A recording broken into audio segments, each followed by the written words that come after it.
हरे कृष्णा दोस्तों, राधे राधे। भगवान ने सिर्फ दो ही रास्ते दिए हैं, या तो देख कर जाइए या फिर छोड़ कर जाइए। साथ ले जाने की कोई व्यवस्था नहीं है, इसलिए सदा स्वस्थ रहिए और प्रसन्न रहिए। हरे कृष्णा। इसी सुविचार के साथ आप सभी का दिन शुभ और मंगलमय हो।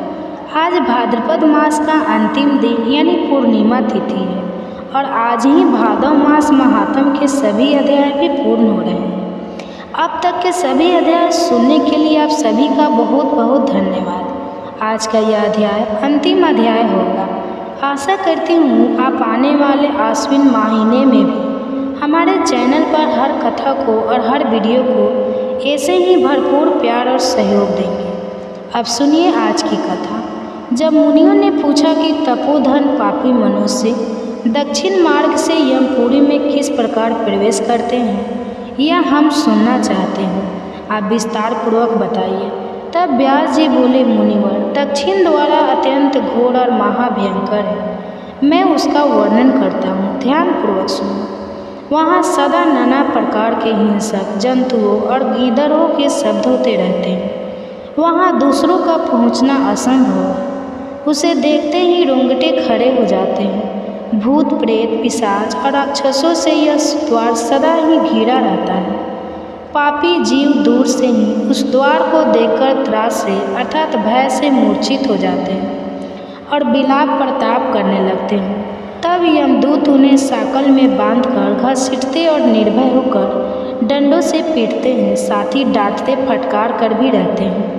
होश में आने पर वे खून से लथपथ होकर पकपक लड़खड़ाते हुए दक्षिण द्वार को जाते हैं। रास्ते में कहीं तीखे कांटे होते हैं और कहीं छूर की धारा के समान तीखे पत्थरों के टुकड़े बिछे होते हैं। कहीं कहीं कीचड़ ही कीचड़ भरी रहती है और कहीं कहीं ऐसे गड्ढे होते हैं जिनको पार करना असंभव सा होता है। कहीं कहीं लोहे की सुई के समान कीले गड्ढी होती हैं। कहीं वृक्षों से भरे हुए पर्वत होते हैं जो किनारों पर झरने गिरने रहते हैं, बड़ा दुर्गम लगते हैं, और कहीं कहीं पर तपे हुए अंगारे बिछे होते हैं। ऐसे मार्ग से दुखी होकर पापी जीवों को यात्रा करनी पड़ती है। कहीं दुर्गम गर्त, कहीं चिकने ढेले, कहीं तपाई हुई बालू और कहीं तीखे कांटे होते हैं। कहीं दावनल जलता रहता है, कहीं तपिसी जमी हुई बर्फ, कहीं पर इतनी अधिक बालू है कि उसी मार्ग से जाने वाला जीव उसमें गले तक डूब जाता है। कहीं दूषित जल से और कहीं कंडे की आग से वह मार्ग भरा रहता है। कहीं पर सिंह, भेड़िए, बाघ, डांस और भयानक कीड़े डेरा डाले रहते हैं। कहीं कहीं बड़ी बड़ी जोके और अजगर पड़े रहते हैं। भयंकर मक्खियाँ, विषैले सांप और दुष्ट और बलोदमत हाथी उन्हें सताया करते हैं।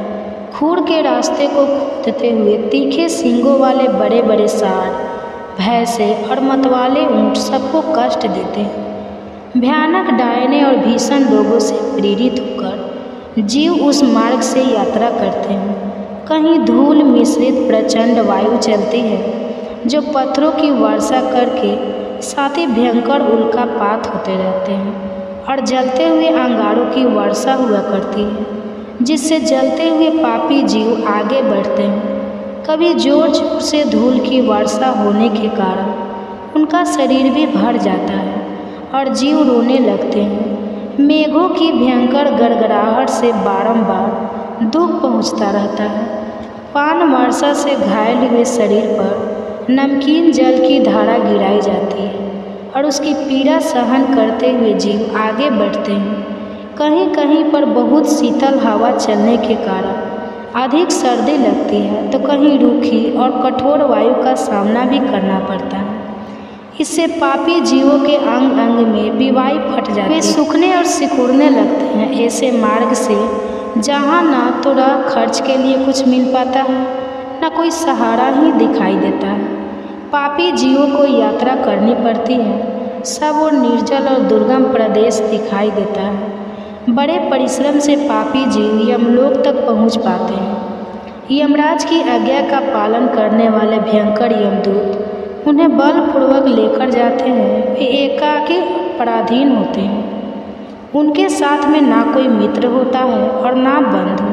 वे बस अपने अपने कर्मों को सोचते हुए बारंबार रोते रहते हैं। प्रेतों का उनका शरीर होता है, उनके कंठ, ओठ और तालु सूखे रहते हैं। वे शरीर से अत्यंत दुर्बल और भयभीत होकर भूख की ज्वाला से जलते रहते हैं। कोई साकल में बंधे होते हैं, किन्हीं को उतान सुलाकर यमदूत उनके दोनों पैर पकड़कर घसीटते हैं और कोई नीचे मुंह करके घसीटे जाते हैं। उस समय उन्हें बहुत दुख होता है। उन्हें खाने को अन्न और पीने को पानी मिलता है। वे प्यास से पीड़ित होकर हाथ जोड़कर दीन भाव से आंसू आते हुए गदगद वाणी में बारंबार याचना करते और दीजिए दीजिए की रट लगाते रहते हैं, अर्थात खाने के लिए अन्न और पीने के लिए पानी मांगते रहते हैं। इनके सामने इस अवस्था में देखिए क्या क्या आता है। सामने सुगंधित पदार्थ, दही, खीर, घी, भाग, सुगंधित पेय और शीतल जल प्रस्तुत होते हैं। उन्हें देखकर वे बार बार उन्हें मांगने के लिए भीख मांगते रहते हैं।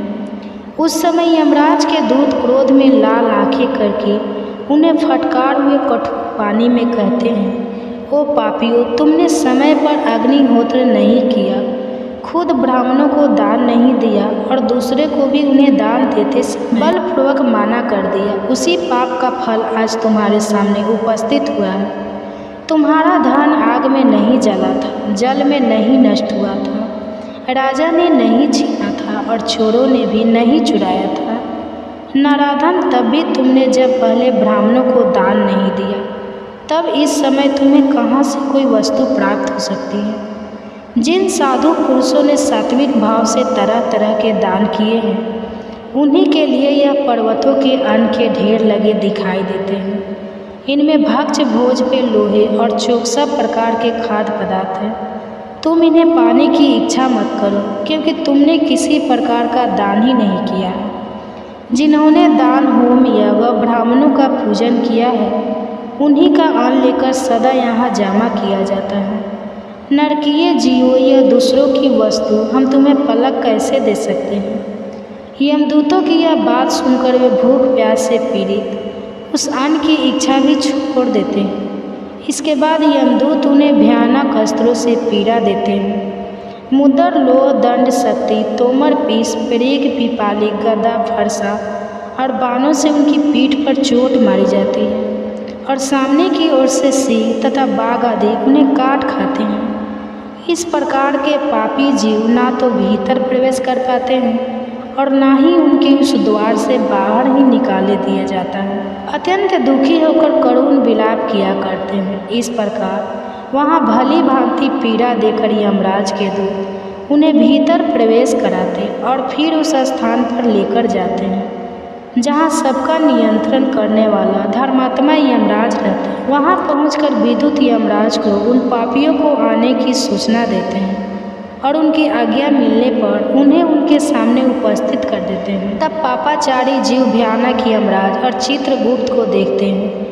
यमराज उन पापियों को बड़े जोर से फटकारते हैं और चित्रगुप्त धर्म युक्त वचनों से पापियों को समझाते हुए कहते हैं, पापाचारी जीवों, तुमने दूसरों के धन का अपहरण किया और अपने रूप और वीर्य के घमंड में आकर पराई स्त्रियों का सतीत्व नष्ट किया है।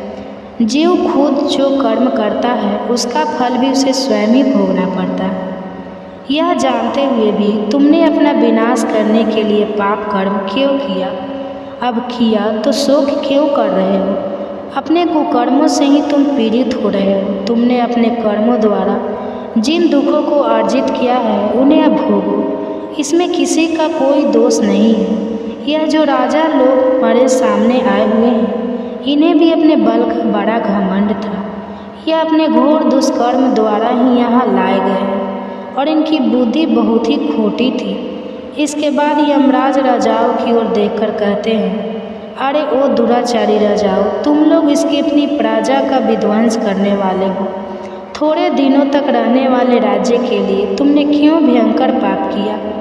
राजाओं, तुमने राज्य के लोभ, मोह, बल तथा अन्याय से जो प्रजा की कठोर दंड दिया है, उसका यथोचित फल अब यहाँ इस समय भोगो। कहा गया, वह राज्य कहाँ गई वह रानियाँ जिनके लिए तुमने पाप कर्म किए हैं, उन सबको छोड़कर यहाँ तुम लोग एकाग्र असहाय होकर खड़े हो। यहाँ वह सारी सेना नहीं दिखाई देती जिसके द्वारा तुमने प्रजा का दमन किया, और इस समय यमदूत तुम्हारे अंग अंग फाड़े डालते हैं। देखो तो उस पाप का कैसा फल मिल रहा है। इस प्रकार यमराज के उपालंब युक्त अनेक वचन सुनकर वे राजा अपने अपने कर्मों के बारे में सोचते हुए चुपचाप खड़े रह जाते हैं। तब उनके पापी की शुद्धि के लिए धर्मराज अपने सेवकों को इस प्रकार आज्ञा देते हैं, राजाओं को पकड़कर ले जाओ और बारी बारी से नरक की अग्नि में तपाक इन्हें पापों से मुक्त करो। धर्मराज की आज्ञा पाते ही यमदूत राजाओं के दोनों पैर पकड़कर तेजी से घुमाते हुए उन्हें ऊपर फेंक देते हैं और फिर लौटकर उनके पापों की मात्रा के अनुसार उन्हें बड़ी बड़ी शिलाओं पर देर तक पटक रहते हैं, मानो वृक्ष से किसी महान वृक्ष पर प्रहार कर रहे हैं। इससे पापी जीव का शरीर जड़ जड़ हो जाता है। उसके शरीर के हर छेद से उसके शरीर के रक्त की धारा बहने लगती है। उसकी चेतना लुप्त हो जाती है। पुण्य धर्म अमृत वचनों से हमें तृप्ति ही नहीं होती, बल्कि अधिकाधिक सुनने की उत्सुकता बढ़ती ही जाती है। मुन्ने, आप परम बुद्धिमान हैं और प्राणियों की उत्पत्ति, लय और गति को जानते हैं, इसलिए हम आपसे और भी प्रश्न करते हैं। सुनने में आता है मुनिवर की यमलोक का मार्ग बड़ा दुर्गम है। वह सदा दुख और कलेश देने वाला है और सभी प्राणियों के लिए भयंकर भी है। उस मार्ग की लंबाई कितनी है और मनुष्य उस मार्ग से यमलोक की यात्रा किस प्रकार करते हैं? मुनि, कौन सा ऐसा उपाय है जिससे नरक के दुखों की प्राप्ति ना हो सके? कृपा बताइए। व्यास जी कहने लगे, उत्तम व्रत का पालन करने वाले मुनि रो सुनो, यह संसार चक्र प्रभाव रूप से निरंतर चलता ही रहता है। अब मैं प्राणियों की मृत्यु से लेकर आगे जो अवस्था होती है उसका वर्णन करूँगा, ध्यानपूर्वक सुनो। इसी प्रसंग में यमलोक के मार्ग का भी निर्णय किया जाएगा। यमलोक और मनुष्य लोक में 86,000 योजन का अंतर है। उसका मार्ग तपाए हुए तांबे की तरह पूरी तरह तृप्त रहता है। प्रत्येक जीव को यमलोक के मार्ग से जाना ही पड़ता है। पुण्य आत्मा पुरुष पुण्य लोकों में और नीच पापी चारी मनुष्य पापम लोकों में चले जाते हैं। यमलोक में भी 22 नरक है जिनके भीतर पापी मनुष्य को अलग अलग यातनाएं दी जाती हैं। उस नरकों के नाम यह है: रख, रौद्र, शुकर, तालकुंभी, पाक नरक, महागर, सालमल, विमोम, किटाबी भक्ष, लाला भक्ष, भ्रमपी, बहाने वाली नदी, रक्त बहाने वाली नदी, जल बहाने वाली नदी, अग्नि ज्वाला, महारुद्र, सदम्भ सून, भोजन घोर, वैतरणी और आसपत्र वन। यमलोक के रास्ते में ना तो कहीं वृक्ष की छाया है, न तालाब और पोखरे हैं, न बावड़ी है, न पुष्करणी है, न कुएं है, न फसलें हैं, धर्मशाला भी नहीं है, मंडप नहीं है, न घर है, न नदी और पर्वत है, और ठहरने के योग्य तो कोई स्थान है ही नहीं जहाँ अत्यंत में पड़ा हुआ थका मंदा जीव विश्राम कर सके। उस महान मार्ग पर सभी पापियों को निश्चय ही जाना पड़ता है। जीव की यहाँ कितनी आयु निश्चित की गई है, उसका पूरा भोग हो जाने पर इच्छा न रहते हुए भी उसे प्राणों का त्याग करना ही पड़ता है। जल, अग्नि, विष, सोदा, रोग तथा पर्वत से गिरने आदि किसी भी निमित्त को लेकर देहदल्ली जीव अपने कर्मों के अनुसार यातना भोगने के योग्य दूसरा शरीर धारण करता है। उसे सुख और दुख भोगने के लिए सुदृढ़ शरीर की प्राप्ति होती है। अपाचा मनुष्य उसी देह से बहुत कष्ट भोगता है और धर्मात्मा मनुष्य प्रसन्नतापूर्वक सुख का भागी होता है। शरीर में जो गर्मी या पीत है वह तीव्र वायु से प्रेरित होकर जब अत्यंत कुपित हो जाता है उस समय बिना ईंधन के ही जलती हुई अग्नि की तरह बढ़कर मर्म स्थानों को विदीर्ण कर देता है। उसके बाद उदान नामक वायु ऊपर की ओर उठता है और खाए पिए हुए अन्न जल को नीचे की ओर जाने से रोक देता है। उस आपत्ति की स्थिति में भी उसी को प्रसन्नता रहती है जिसने पहले जल, अन्न और रस का दान किया है। जिस पुरुष ने श्रद्धा से पवित्र किए हुए अंतःकरण के द्वारा पहले अन्न दान किया है, वह उस गुरूर अवस्था में अन्न के बिना भी तृप्ति का लाभ करता है। जिसने कभी झूठ नहीं बोला, दो प्रेमियों को पारस्परिक प्रेम में बांधा नहीं डाली और जो आस्तिक और श्रद्धालु है वहाँ सुखपूर्वक मृत्यु को प्राप्त होता है। जो देवता और ब्राह्मणों की पूजा में संलग्न रहते, किसी की निंदा नहीं करते तथा सात्विक और लज्जाशील होते हैं, ऐसे मनुष्य को मृत्यु के समय कष्ट नहीं होता। जो कामना से, क्रोध से या फिर द्वेष के कारण धर्म का त्याग नहीं करता, शास्त्रों आज्ञा का पालन करने वाला तथा सौम्य होता है, उसकी मृत्यु भी बहुत सुख से होती है। उसे मृत्यु के समय कष्ट नहीं होता। जिन्होंने कभी जल का दान नहीं किया है, उन मनुष्यों को मृत्यु काल आने पर अधिक जलन होती है तथा अन्न दान ना करने वाले को उस समय भूख का भी बहुत भारी कष्ट भोगना पड़ता है। जो लोग जाड़े के दिनों में लकड़ी दान करते हैं, वे शीत के कष्ट को जीत लेते हैं। जो चंदन दान करते हैं, वे ताप पर विजय पा लेते हैं। और जो किसी भी जीव को कभी परेशान नहीं करते, वे मृत्यु काल में प्राणघात नहीं, कलेश में वेदना का, पीड़ा का अनुभव नहीं करते। तो ज्ञानदाता पुरुष मोह पर और दीप दान करने वाले अंधकार पर विजय पाते हैं। जो झूठी गवाही देते हैं, झूठ बोलते हैं, अधर्म का उपदेश देते हैं और वेदों की निंदा करते हैं, वे सब लोग मूर्छाग्रस्त होकर मृत्यु को प्राप्त होते हैं। ऐसे लोगों की मृत्यु के समय यमराज के दुष्ट दूत हाथों में हथौड़ी और मुद्रा लिए आते हैं। बहुत भयंकर होते हैं और उनके देह से दुर्गंध निकलती रहती है। उन यमदूतों पर दृष्टि पड़ते ही मनुष्य काँप उठता है और भाई, माता तथा पुत्रों का नाम लेकर बार बार चिल्लाने लगता है। उस समय उसकी वाणी स्पष्ट समझ में नहीं आती। एक ही शब्द, एक ही आवाज़ से जान पड़ती है। भय के मारे रोगी की आंखें झूमने लगती हैं और उसका मुख सूख जाता है। उसकी सांस ऊपर को उठने लगती है। दृष्टि की शक्ति भी नष्ट हो जाती है।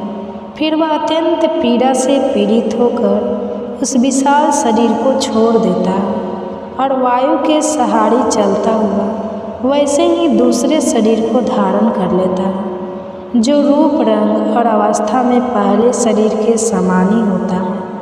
वह शरीर माता पिता के गर्भ से संपन्न नहीं, कर्मों से होता है और यातना भोग करने के लिए ही मिलती है। उसी से यातना भोगनी पड़ती है। इसके बाद यमराज के दूत जल्दी ही उसे दारुण पाशों से बांध लेते हैं। मृत्यु काल आने पर जीव को बड़ी पीड़ा, बड़ा दर्द होता है, जिससे वह अत्यंत व्याकुल हो जाता है। उस समय सब भूतों से उसके शरीर का संबंध टूट जाता है।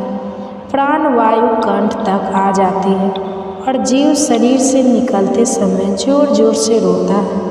माता पिता, भाई, मामा, स्त्री, पुत्र, मित्र और गुरु सबसे नाता छूट जाता है।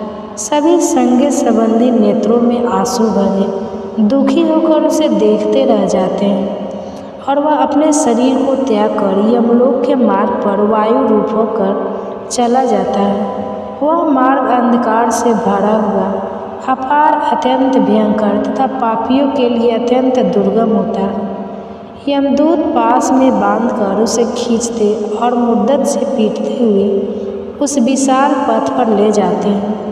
यमदूतों के अनेक रूप होते हैं। वे देखने में बड़े डरावने और सभी प्राणियों को भय पहुंचाने वाले होते हैं। उनके विकराल मुख, नासिका टेढ़ी, आँखें तीन, ठोड़ी कप और मुख फैले हुए तथा ओठ लंबे होते हैं। वे अपने हाथों में विकराल और भयंकर आयुध लिए रहते हैं। उन आयुध से आग की लपेटें रहती है, पास सांकल और डंडे से भय पहुंचाने वाले महाबली महाभयंकर यम किंकर यमराज की आज्ञा से प्राणियों की आयु समाप्त होने पर उन्हें लेने के लिए आते हैं। जीव यातना भोगने के लिए अपने कर्म के अनुसार जो भी शरीर ग्रहण करता है उसे ही यमराज के दूत यमलोक में ले जाते हैं। वे उसे काल पास में बांधकर पैरों में बेड़ी डाल देते हैं। बेड़ी की साकल ब्रज के समान कठोर होते हैं।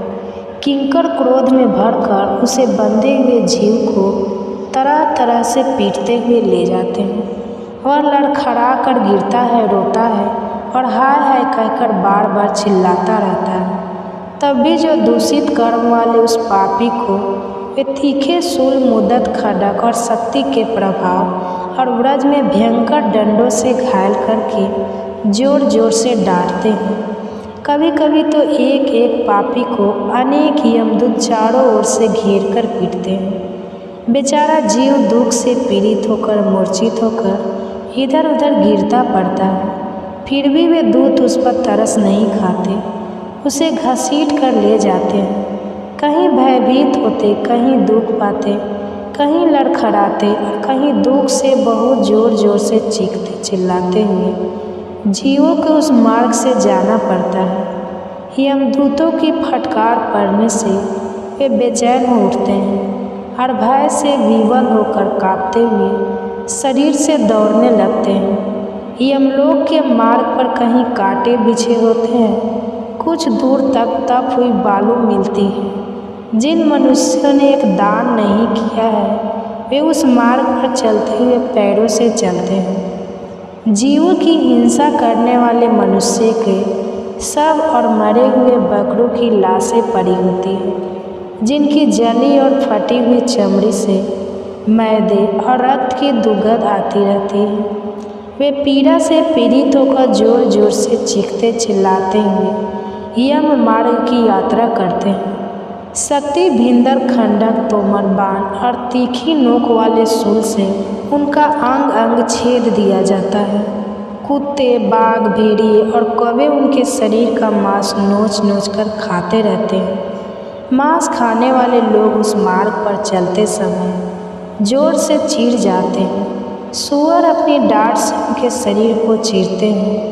जो अपने ऊपर विश्वास करने वाले स्वामी, मित्र या स्त्री की हत्या कराते हैं वे शास्त्रों द्वारा छीन बीन और व्याकुल होकर यमलोक के मार्ग पर जाते हैं।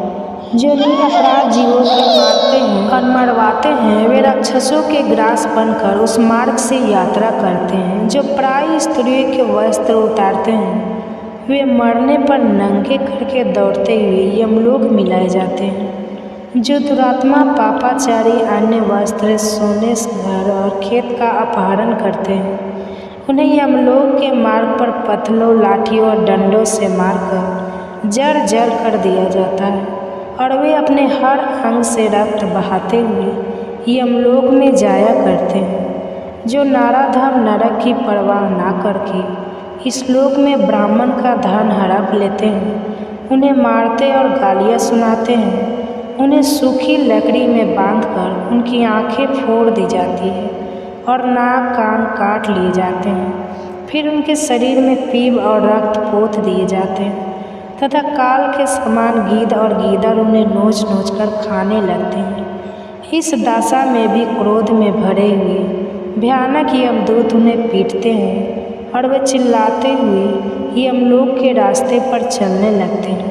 इस प्रकार वो मार्ग बड़ा ही दुर्गम और अग्नि के समान प्रज्वलित है। पापी मनुष्य दक्षिण मार्ग से यमपुरी में किस प्रकार प्रवेश करते हैं यह भी हम सुनना चाहते हैं। कृपया विस्तार पूर्वक बताइए। तब व्यास जी ने जो कुछ भी कहा उसका वृत्तांत आप सभी अगले अध्याय में जरूर सुनिए। अब भादव मास समाप्त होने को है। ऐसे में अब तक जिन्होंने भी हमारे चैनल पर इन कथाओं को सुना है उन सभी का बहुत बहुत धन्यवाद। उम्मीद है आप हर दिन इन कथाओं को और आने वाले महीने की सभी कथाओं को भी इसी प्रकार अपना प्यार देते रहेंगे। धन्यवाद। हरे कृष्णा दोस्तों, राधे राधे। आज हम आपको सुनाएंगे भाद्रपद मास यानी भादो मास की पूर्णिमा पर सुने जाने वाली श्री सत्यनारायण भगवान की पूरी व्रत कथा। और श्री सत्यनारायण आरती भाद्रपद पूर्णिमा से ही प्रीत पक्ष का आरंभ माना जाता है। भाद्रपद पूर्णिमा के दिन स्नान दान का खास महत्व माना जाता है। इस दिन पितरों के नाम से दान करने से आपको सुख समृद्धि की प्राप्ति होती है। इस दिन आपके पूर्वज आपके शुभ कर्मों को देखकर आपको आशीर्वाद भी देते हैं। इसलिए भाद्रपद पूर्णिमा पर व्रत पूजा और विशेषकर सत्यनारायण भगवान की पूजा और कथा अवश्य करनी चाहिए, क्योंकि इस दिन विष्णु जी की पूजा के साथ ही पितरों का स्मरण करने से, उनके निमित्त दान करने से आपको पुण्य की प्राप्ति होती है और प्रीतगण आपसे प्रसन्न होकर सदैव आपकी रक्षा करते हैं। इस दिन माँ लक्ष्मी की पूजा करने से मनुष्य को अपार धन लाभ की प्राप्ति भी होती है। आपसे प्रार्थना है कि यह कथा अंत तक अवश्य सुने, क्योंकि अधूरी कथा सुनने से पाप लगता है और यह कथा खाली हाथ नहीं सुनी जाती।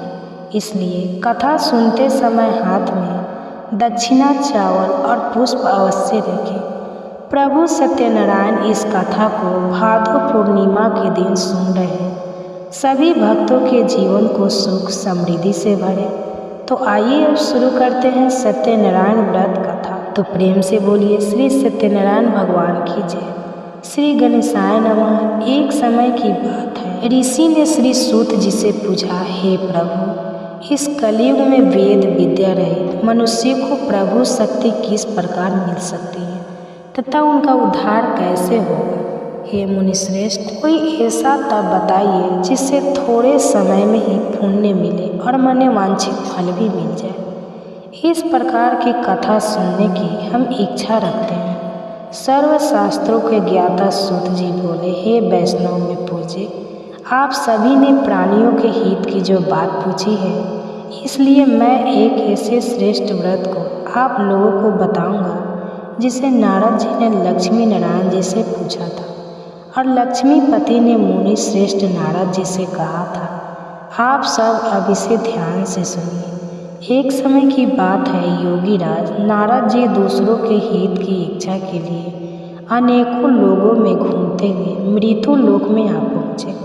यहाँ उन्होंने अनेक योगियों में जन्मे। प्रायः सभी मनुष्यों को अपने कर्मों द्वारा अनेकों दुखों से पीड़ित देखा। उनका दुख देखकर नारद जी सोचने लगे कि कैसा यत्न किया जाए जिसके करने से निश्चित रूप से मानव के दुखों का अंत हो जाए। इसी विचार पर मन करते हुए वो विष्णु लोक में गए। वहाँ वो देवों के इस नारायण की स्तुति करने लगे, जिनके हाथों में शंख, चक्र, गदा और गले में वरमाला पहने हुए थे। स्तुति करते हुए नारद जी बोले, हे भगवान, आप अत्यंत शक्ति से संपन्न हैं। मन तथा वाणी भी आपको नहीं पा सकते। आपका आदि, मध्य तथा अंत नहीं है।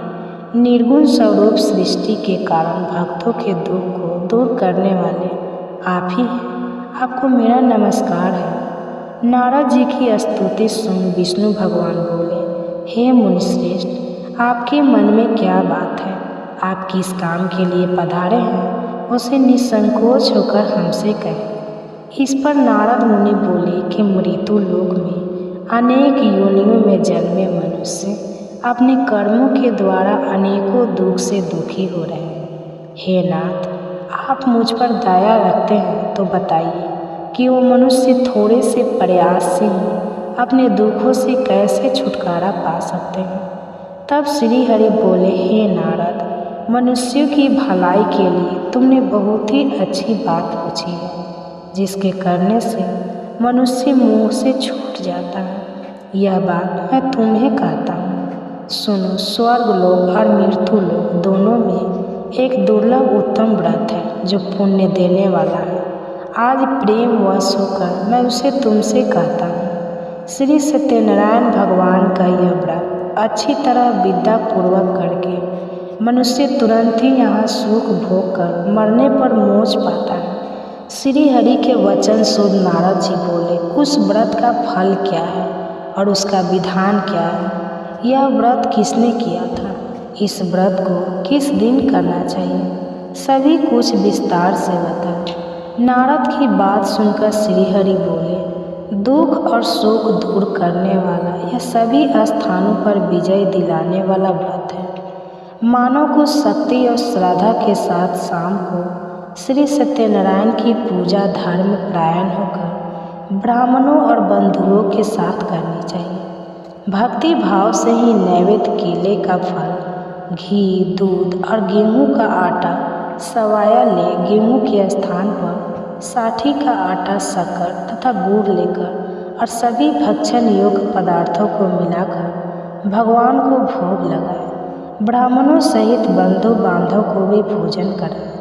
उसके बाद स्वयं भोजन करें। भजन कीर्तन के साथ भगवान की भक्ति में लीन हो जाए। इस तरह से सत्यनारायण भगवान का यह व्रत करने पर मनुष्य की सारी इच्छाएं निश्चित रूप से पूरी होती है।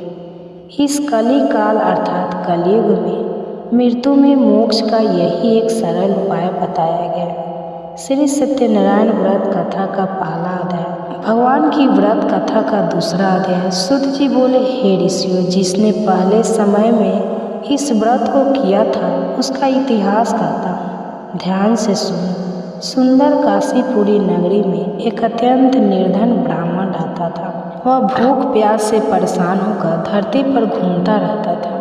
ब्राह्मणों से प्रेम करने वाले भगवान ने एक दिन ब्राह्मण का वेश धारण करके उसके पास जाकर पूछा, हे विप्र, नित्य दुखी होकर तुम पृथ्वी पर क्यों घूमते हो? दीन ब्राह्मण बोला, मैं निर्धन ब्राह्मण हूँ, भिक्षा के लिए धरती पर घूमता हूँ। हे भगवान, यदि आप इसका कोई उपाय जानते हो तो बताइए। तब वृद्ध ब्राह्मण बड़े सत्यनारायण भगवान ने कहा कि भगवान सत्यनारायण श्री हरि विष्णु मनोवांछित फल देने वाले हैं, इसलिए तुम उनका पूजन करो। इसे करने से मनुष्य सभी दुखों से मुक्त हो जाता है। वृद्ध ब्राह्मण बनकर आए सत्यनारायण भगवान उस निर्धन ब्राह्मण को व्रत का सारा विधान बताकर अंतर ध्यान हो गए। ब्राह्मण मन ही मन सोचने लगा कि जिस व्रत को वृद्ध ब्राह्मण करने को कहा गया है, मैं उसे जरूर करूँगा। यह व्रत करने का निश्चय करने के बाद उसे रात में नींद नहीं आई। वो सवेरे उठकर सत्यनारायण भगवान के व्रत का निश्चय कर भिक्षा के लिए चला गया। उस दिन निर्धन ब्राह्मण को भिक्षा में बहुत सारा धन मिला, जिसे उसने बंधु बांधव के साथ मिलकर श्री सत्यनारायण भगवान का व्रत संपन्न किया। भगवान सत्यनारायण का व्रत संपन्न करने के बाद वह निर्धन ब्राह्मण सभी दुखों से छूट गया और अनेक प्रकार की संपत्तियों से युक्त हो गया। उसी समय से यह ब्राह्मण हर माह इस व्रत को करने लगा। इस तरह से सत्यनारायण भगवान के व्रत को जो भी मनुष्य करेगा वह सभी प्रकार के पापों से छूटकर मोक्ष को प्राप्त होगा। जो मनुष्य इस व्रत को करेगा वह सभी दुखों से मुक्त हो जाएगा। सूत जी बोले कि इस तरह से नारद जी से नारायण जी का कहा हुआ श्री सत्यनारायण व्रत मैंने तुमसे कहा।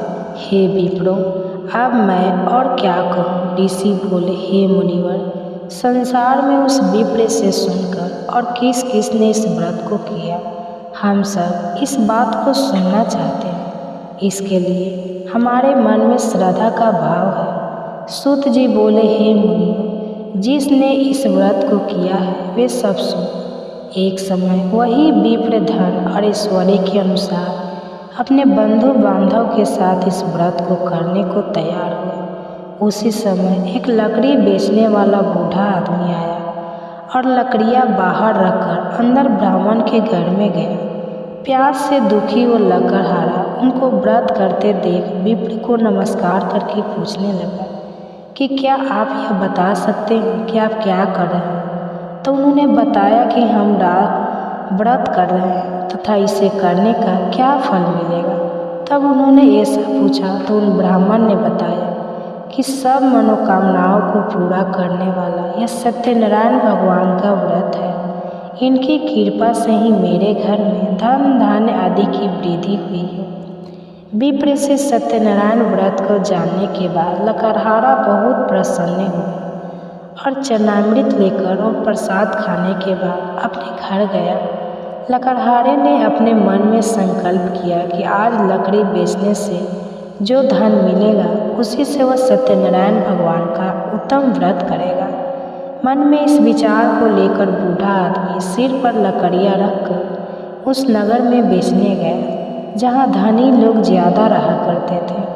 उस नगर में उसे अपनी लकड़ियों का दाम पहले से 4 गुना अधिक मिलता है। बूढ़ा प्रसन्नता के साथ दाम लेकर केले, शक्कर, घी, दूध, दही और गेहूं का आटा लेकर और सत्यनारायण भगवान के व्रत की अन्य सामग्रियां लेकर अपने घर गया।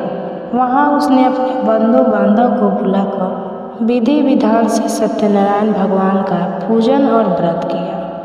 इस व्रत के प्रभाव से वह बूढ़ा लकड़हारा धन, पुत्र आदि से युक्त होकर संसार के समस्त सुख भोग कर अंतकाल में बैकुंठ धाम को चला गया। श्री सत्यनारायण व्रत कथा का दूसरा अध्याय संपूर्ण। तो बोलिए श्री सत्यनारायण भगवान की जय। श्री सत्यनारायण भगवान की व्रत कथा का तीसरा अध्याय। सुत जी बोले, हे श्रेष्ठ मुनियों, अब आगे की कथा कहता हूँ। पहले समय में अलका मुख नाम का एक बुद्धिमान राजा था। वो सत्यवक्ता और जितेंद्रिय था। प्रतिदिन देव स्थानों पर हो जाता और निर्धनों को धन देकर उनके कष्टों को दूर करता था। उनकी पत्नी कमल के समान मुख वाली तथा सती साध्वी थी। भाद्र सलाला नदी के तट पर उन दोनों ने ही सत्यनारायण भगवान का व्रत किया। उसी समय साधु नाम का एक वैश्य आया। उसके साथ व्यापार करने के लिए बहुत सा धन भी था। राजा को व्रत करते देखकर वह विनय के साथ पूछने लगा, हे राजन, भक्ति से पूर्ण होकर आप यह क्या कर रहे हैं? मैं सुनने की इच्छा रखता हूँ, तो आप कृपा मुझे बताएं। राजा बोला, हे साधु, अपने बंधु बांधव के साथ पुत्र आंधी की प्राप्ति के लिए एक महाशक्तिमान श्री सत्यनारायण भगवान का व्रत पूजन मैं कर रहा हूँ। राजा के वचन सुनकर साधु आदर के साथ बोला, हे राजन, मुझे व्रत का सारा विधान कहिए। आपकी कथा अनुसार मैं भी इस व्रत को करूँगा। मेरी भी संतान नहीं और इस व्रत को करने से निश्चित रूप से मुझे संतान की प्राप्ति होगी। राजा से व्रत का सारा विधान सुनकर व्यापार से निर्वित और अपने घर गया। साधु वैश्य ने अपनी पत्नी को संतान देने वाले इस व्रत का वर्णन सुना और कहा कि जब मेरी संतान होगी तब मैं इस व्रत को करूँगा। साधु ने इस तरह के वचन अपनी पत्नी लीलावती से कहा। एक दिन लीलावती पति के साथ आनंदित हो संसारिक धर्म में प्रवृत्त होकर सत्यनारायण भगवान की कृपा से गर्भवती हो गई। 10वें महीने में उसके गर्भ से एक सुंदर कन्या ने जन्म लिया। दिनों दिन वह ऐसे बढ़ने लगी जैसे शुक्ल पक्ष का चंद्रमा बढ़ता है। माता पिता ने अपनी कन्या का नाम कलावती रखा। एक दिन लीलावती ने मीठे शब्दों में अपने पति को याद दिलाया कि अपने सत्यनारायण भगवान की जिस व्रत को करने का संकल्प किया था उसने करने का समय अब आ गया है। आप इस व्रत को करो। साधु बोला, हे प्रिय, इस व्रत को मैं उसके विवाह पर करूँगा। इस प्रकार अपनी पत्नी को आश्वासन देकर वह नगर को चला गया। कलावती पिता के घर में रहकर रिद्धि को प्राप्त हो गई। साधु एक बार नगर में अपनी कन्या को सखियों के साथ देखा तो तुरंत ही दूत को बुलाया और कहा कि मेरी कन्या के लिए योग्य वर देख कर आओ। साधु की बात सुनकर दूत कंचन नगर में पहुंचा और वहां देखभाल का लड़की के सुवनिक पुत्र को ले आया। सुयोग्य लड़के को देखकर साधु ने बंधु बांधव को बुलाकर अपनी पुत्री का विवाह कर दिया। लेकिन दुर्भाग्य की बात यह थी कि साधु ने अभी भी श्री सत्यनारायण भगवान का व्रत नहीं किया। इस पर श्री सत्यनारायण भगवान क्रोधित हो गए और साधु को अत्यधिक दुख मिले। अपने कार्य में कुशल साधु बनिया जमाई को लेकर समुद्र के पास स्थित होकर रद सागरपुर नगर में गया। वहां जाकर दामाद ससुर दोनों मिलकर चंद्रकेतु राजा के नगर में व्यापार करने लगे। एक दिन भगवान सत्यनारायण की माया से एक चोर राजा का धन चुराकर भाग रहा था। उसने राजा के सिपाहियों को अपना पीछा करते देख चुराया हुआ धन वहीं रख दिया जहाँ साधु अपने जमाई के साथ ठहरा हुआ था। राजा के सिपाहियों ने साधु वैश्य के पास राजा का धन पड़ा देखा तो वह ससुर जमाई दोनों को बांधकर प्रसन्नता से राजा के पास ले गए और कहा कि उन दोनों चोरों को हम पकड़ लाए हैं, आप आगे की कार्यवाही की आज्ञा दें। राजा की आज्ञा से उन दोनों को कठिन कारावास में डाल दिया गया और उनका सारा धन भी छीन लिया गया। श्री सत्यनारायण भगवान के श्राप से साधु की पत्नी भी बहुत दुखी हुई। घर में जो धन रखा हुआ था उसे चोर चुरा कर ले गए। शारीरिक तथा मानसिक पीड़ा, भूख प्यास से अति दुखी होकर अन्न की चिंता में कलावती ब्राह्मण के घर गई। वहाँ उसने श्री सत्यनारायण भगवान का व्रत होते देखा। फिर कथा भी सुनी और प्रसाद ग्रहण कर रात को घर वापस आ गई। माता ने कलावती से पूछा कि हे पुत्री, अब तक तुम कहाँ थी, तुम्हारे मन में क्या है? कलावती ने अपने माता से कहा, हे माता, मैंने एक ब्राह्मण के घर में श्री सत्यनारायण भगवान का व्रत देखा है। कन्या के वचन सुनकर लीलावती भगवान के पूजन की तैयारी करने लगी। लीलावती ने परिवार बंधुओं सहित सत्यनारायण भगवान का पूजन किया और उनसे वर मांगा कि मेरे पति दादा जमाई शीघ्र ही घर वापस लौट आए। साथ ही यह प्रार्थना भी की कि हम सब आपका अपराध प्रभु क्षमा करें। श्री सत्यनारायण भगवान इस व्रत से संतुष्ट हो गए और राजा चंद्रकेतु को सपने में दर्शन देकर कहा कि हे राजा, तुम उन दोनों वैश्यों को छोड़ दो और तुमने उनका जो भी धन लिया है उसे वापस कर दो। अगर ऐसा नहीं किया तो मैं तुम्हारा धन, राज और संतान सभी को नष्ट कर दूंगा। राजा को यह सब कहकर भगवान अंतर ध्यान हो गए। प्रातःकाल सभा में राजा ने अपना सपना सुनाया। फिर बोले कि वणिक पुत्रों को कैद से मुक्त कर सभा में लाओ। दोनों ने राजा को प्रणाम किया। राजा मीठी वाणी में बोले, हे महानुभाव, भाग्य अशेषा कठिन दुख तुमने प्राप्त किया, लेकिन अब तुम्हें कोई भय नहीं। ऐसा कहकर राजा ने उन दोनों को नए वस्त्र आभूषण भी दिए और जितना धन उनका लिया था उससे 2 गुना धन उन्हें वापस ज़्यादा कर दिया। फिर दोनों वैश्य अपने घर को चल दिए। श्री सत्यनारायण व्रत कथा का 3रा अध्याय हुआ तो संपूर्ण हुआ। तो बोलिए श्री सत्यनारायण भगवान की जय। श्री सत्यनारायण भगवान की व्रत कथा का 14वां अध्याय। सूत जी बोले, वैश्य ने मंगलाचार कर अपनी यात्रा आरंभ की और अपने नगर को चल दिए। उनके थोड़ी दूर जाने पर एक दंडी वेशधारी श्री सत्यनारायण ने उनसे पूछा, हे साधु, तेरी नाव में क्या है? अभिमानी मन सता हुआ बोला, हे दंडी, आप क्यों पूछते हो? क्या धन लेने की इच्छा है? मेरी नाव में तो बेल और पत्ते भरे हुए हैं। वैश्य के कठोर वचन सुनकर भगवान बोले, तुम्हारा वचन सत्य है। दंडी वेशधारी श्री सत्यनारायण भगवान ऐसे वचन कहकर वहाँ से दूर चले गए। कुछ दूर जाकर समुद्र के किनारे बैठ गए। दंडी के जाने के बाद साधु वैश्य ने नित्य क्रिया के पश्चाताप नाव को ऊंची उठते देखकर अचंभा माना और नाव में बेल पत्ते आदि देखकर वह मूर्छित होकर जमीन पर गिर पड़ा। मोर्चा खोलने पर वो अति शोक में डूब गया।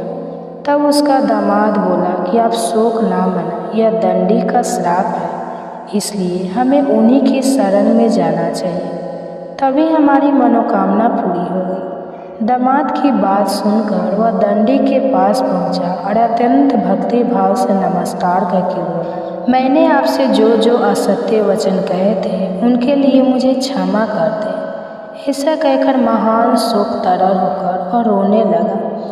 दंडी भगवान बोले, हे वाणिक पुत्र, मेरी आज्ञा से बार बार तुम्हें दुख प्राप्त हुआ है तो मेरी पूजा से विमुख हुआ। साधु बोला, हे भगवान, आपकी माया से ब्रह्मा आदि देवता भी आपके रूप को नहीं जानते।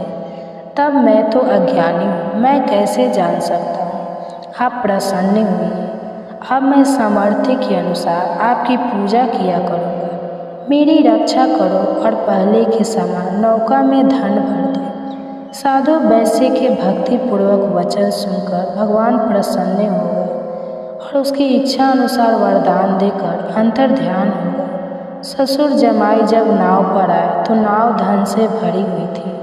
फिर वही अपने अन्य साथ साथ सत्यनारायण भगवान का पूजन करके वह अपने नगर को चल दिए। जब नगर के नज़दीक पहुँचे तो दूध को घर पर खबर करने के लिए भेज दिया गया। दूध साधु की पत्नी को प्रणाम करके कहता है कि मालकिनी, अपने दामाद सहित नगर में आ चुका है। दूध की बात सुनकर साधुनी की पत्नी लीलावती ने बड़े हर्ष के साथ सत्यनारायण भगवान का पूजन करके अपनी पुत्री कलावती से कहा कि मैं अपने पति के दर्शन कर जाती हूँ, तो कार्य पूरा करके शीघ्र आ जाना। माता के ऐसे वचन सुनकर कलावती जल्दी में प्रसाद छोड़कर अपने पति के पास चली गई। प्रसाद की अवहेलना के कारण श्री सत्यनारायण भगवान रुष्ट हो गए और नाव सहित उसके पति को पानी में डुबो दिया। कलावती अपने पति को वहां ना पाकर रोती हुई जमीन पर गिर गई। नौका को डूबा हुआ देखकर वह कन्या को रोता देखकर साधु दुखी होकर बोला, हे प्रभु, मुझसे तथा मेरे परिवार से जो भूल हुई है उसे क्षमा करें। साधु के दिन मंचर श्री सत्यनारायण भगवान ने सुने और भगवान प्रसन्न हो गए और आकाशवाणी हुई, हे साधु, तेरी कन्या मेरे प्रसाद को छोड़कर आई है, इसलिए उसका पति अदृश्य हो गया है। यदि वह घर जाकर प्रसाद खाकर लौटती है तो इसे उसका पति अवश्य मिलेगा। ऐसी आकाशवाणी सुनकर कलावती घर पहुंचकर प्रसाद खाती है और फिर आकर अपने पति को दर्शन करती है। उसके बाद साधु अपने बंधु बांधव सहित श्री सत्यनारायण भगवान का विधि विधान से पूजन करता है। इस लोक का सुख भोग कर वे अंत में स्वर्ग को जाता है। श्री सत्यनारायण व्रत कथा का 14 अध्याय पूर्ण हुआ। तो बोलिए श्री सत्यनारायण भगवान की जय। श्री सत्यनारायण भगवान की व्रत कथा का 5वां अध्याय। सूत जी बोले, हे ऋषियों, मैं एक और भी कथा सुनाता हूँ, उसे भी ध्यान पूर्वक सुनो। प्रजा पालन में लीन तुंगध्वज नाम एक राजा था। उसने भी भगवान श्री सत्यनारायण का प्रसाद त्याग कर बहुत सारा दुख प्राप्त किया। एक बार वन में जाकर वन्य पशुओं का वध करके वह बरखे से पेड़ के नीचे आकर बैठा हुआ था। वहाँ उसने कुछ गलों को भक्ति भाव से अपने बंधु बांधव सहित सत्यनारायण भगवान का पूजन करते हुए देखा। अभिमानवश राजा ने उन्हें देखकर श्री पूजा के स्थान पर जाने का कष्ट नहीं उठाया और ना ही उसने भगवान श्री सत्यनारायण को दूर से ही नमस्कार किया।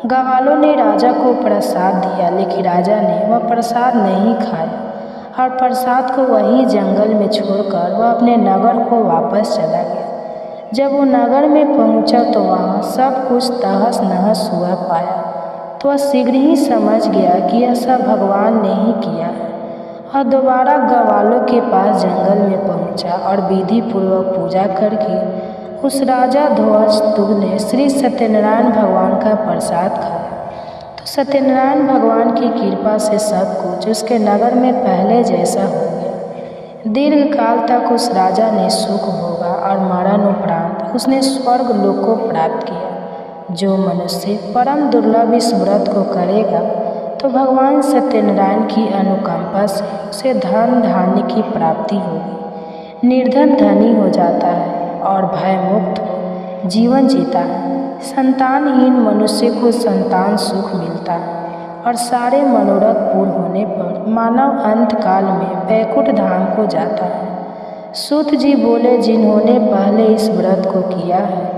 अब उनके दूसरे जन्म की कथा कहता हूँ। वृद्ध सनातन ब्राह्मण ने सुदामा का जन्म लेकर मोक्ष की प्राप्ति की लकड़ होने से अगले जन्म में निषाद राज बनकर मोक्ष को प्राप्त किया। उल्का मुख नाम का राजा दशरथ होकर बैकुंठ को चला गया। साधु नाम के वैश्य ने मोर ध्वज बन अपने पुत्र को आड़े से खत्म कर मोक्ष को प्राप्त किया। महाराज तुंगध्वज ने स्वयंभू होकर भगवान में भक्ति युक्त होकर कर्म करके मोक्ष को प्राप्त किया। इस प्रकार श्री सत्यनारायण भगवान की यह दिव्य कथा संपन्न होती है। तो प्रेम से बोलिए श्री सत्यनारायण भगवान की जय। हरे कृष्णा दोस्तों, राधे राधे। दोस्तों, आज की इस वीडियो में मैं विश्वकर्मा भगवान की कथा लेकर आई हूँ। आप अगर मेरे इस चैनल पर नए हैं तो चैनल के लाइक और सब्सक्राइब अवश्य कर लेना, ताकि मैं जो भी भक्तिपूर्ण वीडियो अपलोड करूँ उसकी नोटिफिकेशन आपको तुरंत मिल जाए और आप मेरे चैनल का पूरा वीडियो का आनंद ले सकें। तो शुरू करते हैं आज की वीडियो। दोस्तों, विश्वकर्मा भगवान की जय। हिंदू मान्यता के अनुसार विश्वकर्मा जी ब्रह्मा जी के 7वें पुत्र थे। हिंदू धर्म में विश्वकर्मा को सृजन का देवता माना जाता है। कहा जाता है कि विश्वकर्मा दुनिया के सबसे पहले इंजीनियर और वास्तुकार थे। प्रतिवर्ष विश्वकर्मा जयंती 17 सितंबर को ही मनाया जाता है। पौराणिक कथाओं के अनुसार जब सृष्टि अपने प्रारंभ में थी तब भगवान विष्णु प्रकट हुए थे। वह श्वेत सागर में शेषनाग के शैया पर विराजमान थे। विष्णु जी के नाभि से कमल निकला। इसी कमल से 5 मुख ब्रह्मा जी प्रकट हुए। ब्रह्मा जी के पुत्र का नाम वासुदेव था। वासुदेव धर्म की व शास्तु नामक स्त्री के शेष जन्मे 7वें पुत्र थे। इनकी पत्नी का नाम अंगी ऋषि था। इन्हीं से वासुदेव का पुत्र पैदा हुआ, जिसका नाम ऋषि विश्वकर्मा था। मान्यता है कि अपने पिता वासुदेव की तरह ही ऋषि विश्वकर्मा भी वास्तुकला के आचार्य बने। भगवान विश्वकर्मा अपने पिता की तरह ही वास्तुकला के महान विद्वान और ज्ञात बने। कहा जाता है कि भगवान विश्वकर्मा ने ही विष्णु जी का सुदर्शन चक्र, शिवाजी त्रिशूल, पुष्पक विमान, इंद्र का वज्र सोनी की, लंका द्वापर युग की कृष्णा की द्वारिका और कलयुग के हस्तिनापुर का निर्माण विश्वकर्मा जी ने ही किया था। लंका के सोने के महल का निर्माण शिवाजी के लिए किया गया था। ऐसा कहा जाता है कि महल की पूजा करने आए रावण ने दक्षिणा में भगवान भोलेनाथ से वह सोने का महल मांग लिया था।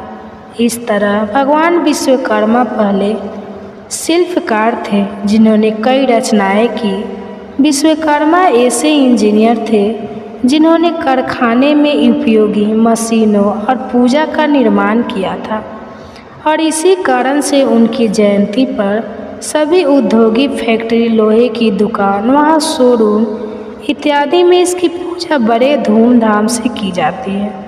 इस मौके पर मशीनों और वाहनों की साफ सफाई करके उसकी पूजा श्रद्धापूर्वक की जाती है। विश्वकर्मा पूजा का मंत्र ओम आधार शक्ति पे नमः, ओम कुमाय नमः, ओम अनंत नमः, पृथ्वी नमः। इस मंत्र का जप रुद्राक्ष की माला से करना उत्तम रहता है। विश्वकर्मा पूजा की विधि सर्वप्रथम सुबह स्नान करके साफ कपड़े पहने, फिर भगवान विश्वकर्मा की पूजा करें। पूजा में हल्दी, अक्षत, फूल, पान, लौंग, सुपारी, मिठाई, फल, दीप और अक्षत सूत्र शामिल करें। पूजा में घर में रखा लोहे का सामान और मशीनों को शामिल करें। वहाँ आदि को भी साफ करके इसकी पूजा की जाती है। पूजा करने वाले चीज़ों पर हल्दी और चावल लगाएं। इसके बाद पूजा में रखे कलश को हल्दी लगाकर रक्षा सूत्र बांध दें। इसके बाद पूजा करें और मंत्रों का उच्चारण करते रहें। पूजा खत्म होने के बाद लोगों में प्रसाद अवश्य बांटें। कहा जाता है कि इसकी पूजा करने से धन धान्य की और सुख समृद्धि घर में आती है। तो प्रेम से बोलिए विश्वकर्मा भगवान की जय। कमेंट में जय विश्वकर्मा अवश्य लिखें और चैनल को लाइक और सब्सक्राइब अवश्य कर लें। धन्यवाद। आज हम बात कर रहे हैं विश्वकर्मा पूजन विधि पर। आज आपको बहुत सरलतम से बताएंगे कि विश्वकर्मा पूजन करवाना कितना सरल है। यह प्रत्येक वर्ष 17 सितंबर को विश्वकर्मा जयंती मानी जाती है। इस दिन पूजन किया जाता है। विश्वकर्मा जी का जो है उनको देव शिल्पी कहा जाता है। देखिए, सबसे पहले तो आप विश्वकर्मा जी के बारे में थोड़ा सा जान लीजिए। विश्वकर्मा जी क्या क्या किए हैं, कैसे किए हैं, उससे क्या होगा। जब आप पूजन करवाने जाएंगे तो पहले थोड़ा सा समय देंगे, ठीक है। अब कोई भी पुस्तक पढ़ना है तो पुस्तक के बारे में थोड़ा सा पहले लिखा रहता है। इस प्रकार से जब आप पूजन करवाने बैठे तो थोड़ा सा विश्वकर्मा जी का जयकारा वगैरह लगा करके और फिर उनके बारे में कुछ बताए कि विश्वकर्मा जी जो है वो देव शिल्पी है, स्वर्गलोक का निर्माण किया और इंद्र के लिए अमरावती का निर्माण किया है। भगवान शंकर जी के लिए त्रिकुट पर्वत पर लंकापुरी का निर्माण किया था। इसी प्रकार से हस्तिनापुर में हस्तिनापुर का निर्माण किया पांडवों के लिए, ठीक इस प्रकार से। और द्वारिका में भगवान कृष्णा के लिए द्वारिका महल का निर्माण किया और सुदामा जी के लिए सुदामा जी के जो नगरी है उसका निर्माण किया था। इस प्रकार से आप विश्वकर्मा जी के बारे में पहले बताएं। जो लोग बड़े बड़े मैकेनिक होते हैं उनकी कृपा से होते हैं, ठीक। तो पहले आप उन्हें बारे में बताइए, उसके बाद फिर आप पूजन प्रारंभ करिए। जब आप पूजन शुरू करते हैं तो उससे संबंधित एक हमारा वीडियो है, जो हमारा वीडियो है उस साइड में आपको देखेगा, उसको देख लीजिए कि पूजन शुरू करने में यदि आपको समस्या होती है तो कहाँ कहाँ समस्या हो सकती है, उसको कैसे सही कर सकते हैं, ठीक है। तो पूजा आप शुरू करेंगे, सबसे पहले पंचांग देवताओं का पूजन करेंगे। पृथ्वी, गौरी, गणेश, कलश, नवग्रह का पूजन करवाइए। कुछ आचार्य जी लोग सोडा सामुद्रिका भी करवाते हैं, कुछ लोग नहीं करवाते हैं, कोई दिक्कत नहीं। यदि व्यवस्था है तो करवा दीजिए, नहीं है तो मत करवाइए, कोई दिक्कत नहीं। पृथ्वी, गौरी, गणेश, कलश, नवग्रह, दीप इत्यादि का पूजन करवाने के बाद भी फिर भगवान विश्वकर्मा जी का पूजन करवाया जाता है। देखिए, विश्वकर्मा जी की कहानी पर मूर्ति रहती है, कहानी फोटो रहती है, ठीक है। मूर्ति में प्रतिष्ठा करने की आवश्यकता होती है और फोटो में प्रतिष्ठा की विशेष आवश्यकता नहीं होती, केवल आह्वान मंत्र बोल दिया जाता है बस, ठीक है। अब आपको बताऊंगा आह्वान और ध्यान मंत्र विश्वकर्मा जी का। तो विश्वकर्मा जी का पूजन करवाते वक्त सबसे पहले ध्यान रखना है और ध्यान मंत्र में आपको दिखा रहा हूँ, इसको बोलना है। तो चलिए अब हम विश्वकर्मा जी के वैदिक मंत्र पर सबसे पहले चर्चा करते हैं। मैं आपको 3 मंत्र बताऊंगा, जिसमें से एक वैदिक मंत्र है, इसके बाद एक लौकिक मंत्र है, फिर एक लौकिक मंत्र आह्वान का है, ठीक है। इन तीनों को आप अच्छे से तैयार कीजिए। सबसे पहले वैदिक मंत्र ध्यान पूर्वक सुनिए। मैं प्रयास करूंगा एक एक दिन बाद, यानी कि अगले दिन आपको विश्वकर्मा जी का ये जो मंत्र है इसको पढ़ करके समझा करके बताओ, ठीक है। तो चलिए अभी आप ध्यान पूर्वक इसको सुनिए। इस लाइन को आप लोग फिर से ठीक से सुन लीजिएगा। हरि ओम नाम विश्वकर्मा माँ हबीबा बधाने नता। जो मंत्र है आप उसको रिपीट कर सकते हैं। फिर इसके बाद जो मैकेनिक आइटम होते हैं उनकी पूजा होती है। यदि आप मान लीजिए बिजली घर में करवाते हो तो वहाँ ट्रांसफर, बोर्ड इत्यादि बड़े बड़े रहते हैं, पीचक से पल्स इत्यादि रहते हैं। उनका पूजन, उनके पूजन में कोई विशेष मंत्र नहीं बोला जाता। थोड़ा सा कुश या फूल या दुर्वा से जल छिड़क दिया जाता है, हल्दी सिंदूर इत्यादि लगा दीजिए जाता है, धूप बत्ती, बस इतने में पूजन हो जाता है, ठीक है। यदि आप मान लीजिए रेलवे विभाग में पूजन करवाने जाते हैं तो वहाँ भी अंदर बहुत से आइटम हैं, मतलब इंजीनियरिंग वाले रहते हैं, उनका पूजन नहर विभाग में जाते हैं तो वहाँ पर बड़ी बड़ी मशीनें होती हैं। किसी भी कंपनी में जाते हैं तो हम मशीन होती ही होती है। उनके पूजा में विशेष कोई मंत्र नहीं बोला जाता, केवल अक्षत जल छीटा जाता है। कहीं कहीं जैसे बिजली वाला में पावर हाउस में पूजन करवाता है तो वहाँ बिजली में थोड़ी ना जल छिड़ेंगे, जल वहाँ पर जल नहीं छिड़कते, फिर जल बाहर छिड़क देते हैं और हल्दी चंदन इत्यादि जहाँ लगाने की संभावना हो सके वहाँ लगा देना चाहिए, ठीक है। इतना सरल है विश्वकर्मा पूजा, तो बहुत ही है। तो उम्मीद करती हूँ कि इस वीडियो से आपको कुछ ना कुछ सीखने के लिए मिला होगा। यदि सीखने के लिए मिला हो तो आप हमारे चैनल को सब्सक्राइब कीजिए और वीडियो को लाइक कीजिए। धन्यवाद।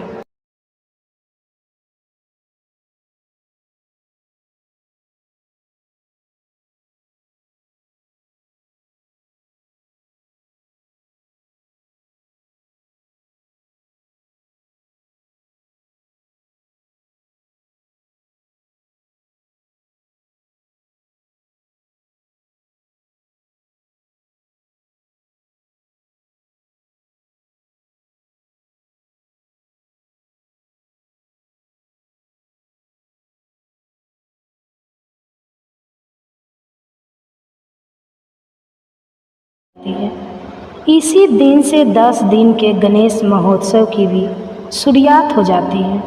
आज के दिन ही भक्त धूमधाम से गणपति बप्पा को अपने घर पर लाकर उनकी स्थापना करते हैं और अनंत चतुर्दशी के दिन उन्हें श्रद्धा भाव से विदाई भी देते हैं। ऐसी मान्यता है कि गणेश चतुर्थी के दिन जो भी भक्त सच्चे मन से गणेश भगवान की पूजा करते हैं, व्रत रखते हैं